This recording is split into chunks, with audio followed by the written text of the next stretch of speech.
नमस्कार, मैं हूं रोशनी। आप देख रहे हैं बुंदेली वार्ता। बुंदेलखंड के झांसी में सपा पूर्व विधायक दीपनारायण सिंह के बाद अब एक और नेता रडार पर हैं। पूर्व जिला अध्यक्ष और प्रदेश सचिव महेश कश्यप पर कई गंभीर धाराओं में मुकदमा दर्ज हुआ है।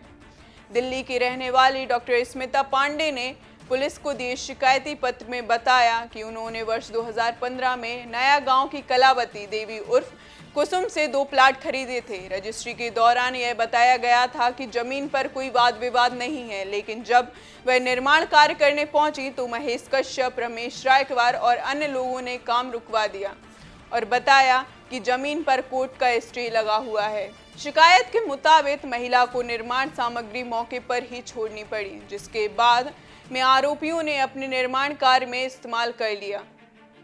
पीड़िता का कहना है कि उन्हें लगातार यह भरोसा दिलाया जाता रहा कि स्टे जल्द ही हट जाएगा, लेकिन 11 साल तक मामला उलझा रहा। फरवरी 2026 में विवादित प्लाट पर जेसीबी से खुदाई कर सीवर टैंक जैसा गड्ढा बनाना शुरू कर दिया। विरोध करने पर महेश कश्यप ने कट्टा लहराते हुए जान से मारने की धमकी दी। पीड़िता ने यह भी आरोप लगाया कि रमेश रायकवार ने आयुक्त कार्यालय के बाहर उन्हें जान से मारने की धमकी दी थी। शिकायती पत्र में दावा किया गया कि जमीन पर स्टे की जानकारी पहले से होने के बावजूद कलावती ने धोखे से रजिस्ट्री कराई। कोर्ट फाइल से मिले दस्तावेजों में मार्च 2015 में कलावती के हस्ताक्षर होने का भी उल्लेख किया गया है। इसके अलावा आरोप लगाया गया है कि परिवार के अन्य सदस्यों ने भी कई प्लाट बेचकर लोगों को फंसाया। पीड़िता ने पुलिस को बताया कि आरोपियों के खिलाफ पहले से कई मुकदमे दर्ज हैं और पूरे मामले में गैंग बनाकर ठगी किए जाने की भी आशंका जताई है। उन्होंने गैंगस्टर एक्ट के तहत कार्रवाई की मांग की है। सीपरी बाजार थाना पुलिस ने शिकायत के आधार पर कई गंभीर धाराओं में मुकदमा दर्ज कर जांच शुरू कर दी है। उधर इस मामले में सपा नेता महेश कश्यप का भी बयान सामने आया है। मैं अभी ये पता चला कि कल एक हमारे खिलाफ सीपरी बाजार थाने में एफआईआर दर्ज हुई, जिसमें श्रीमती स्मिता पांडे द्वारा एफआईआर को दर्ज कराया गया। और ये स्मिता पांडे जी के बारे में मुझे तो नहीं पता, क्योंकि आज तक के टाइम में स्मिता पांडे जी से मेरी कभी कोई मुलाकात हुई नहीं। और जो इन्होंने आरोप लगाए, ये आरोपों में कहीं कोई सच्चाई नहीं है, निराधार आरोप है। स्मिता पांडे जी को मैं जानता भी नहीं हूँ, और सच्चाई तो ये है कि वो भी मुझे नहीं पहचान पाएंगी। लेकिन होर्डिंग, बैनर, पोस्टर में, क्योंकि राजनीतिक जीवन में चेहरा किसी से नहीं छुपा होता, उन्होंने आज तक मेरे सामने कभी नहीं आई, कभी हमारा कोई इनसे वाद विवाद नहीं हुआ। उसके बावजूद भी उन्होंने तहरीर देकर हमारे खिलाफ मुकदमा लिखाया।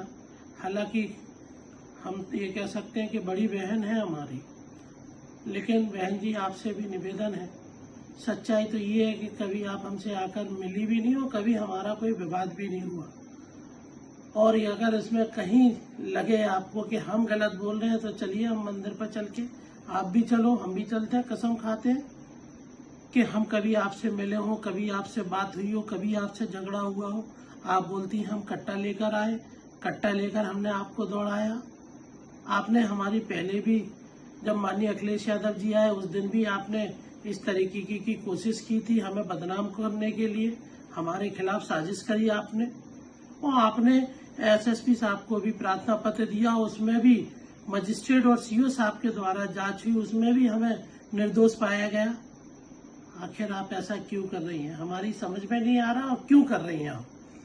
इसलिए, और हमें आज जो एफआईआर हो गई है कल, हम पुलिस से भी निवेदन करना चाहते हैं, पुलिस विभाग से भी निवेदन करना चाहते हैं कि आप दूध का दूध और पानी का पानी जरूर कर दें। मैं आपसे कहना चाहता हूँ, मेरी इन बहन जी से आज तक कभी मुलाकात हुई नहीं, इसलिए हमें उम्मीद और भरोसा है कि पुलिस के अधिकारी भी निष्पक्ष जांच करेंगे। उन्हें लगे 1% भी लगे कि महेश कश्यप दोषी है, तो आप जो सजा देंगे हम सजा भुगतने के लिए तैयार हैं। सच्चाई तो ये है कि ये पता नहीं ये क्यों कर रही हैं ऐसी, हमारी आज तक इनसे कोई ना झगड़ा हुआ, ना बात हुई, ना कोई मुलाकात हुई। इनका जिनसे झगड़ा है बहन जी, आप उनसे झगड़ा करिए, हमें माफ़ कीजिए, हमें इस तरीके से मत उलझाइए। हमारी कभी आपसे ना बातचीत हुई, ना हम आपको जानते। आप दिल्ली में रहती है, मैं झांसी में रहता हूँ, मैंने कभी आपको देखा भी नहीं। इसलिए अनर्गल और झूठे आरोप मत लगाइए। मुझे उम्मीद और भरोसा है कि ये जो जनता हमारी है ये सब समझ रही है, और हमें उम्मीद भरोसा है जनता का प्यार और हमारे साथ में न्याय संगत जांच होगी, ऐसी हमें उम्मीद और भरोसा है। बहुत धन्यवाद। जय हिंद। खबर को शूट किया है हमारी सहयोगी इशिका दीवान ने। इस खबर से जुड़ा अपडेट हम आपको देते रहेंगे और जानकारी के लिए जुड़े रहिए बुंदेली वार्ता से। इस खबर के बारे में आपका क्या कुछ कहना है कमेंट बॉक्स में जरूर बताइए। बहुत बहुत शुक्रिया।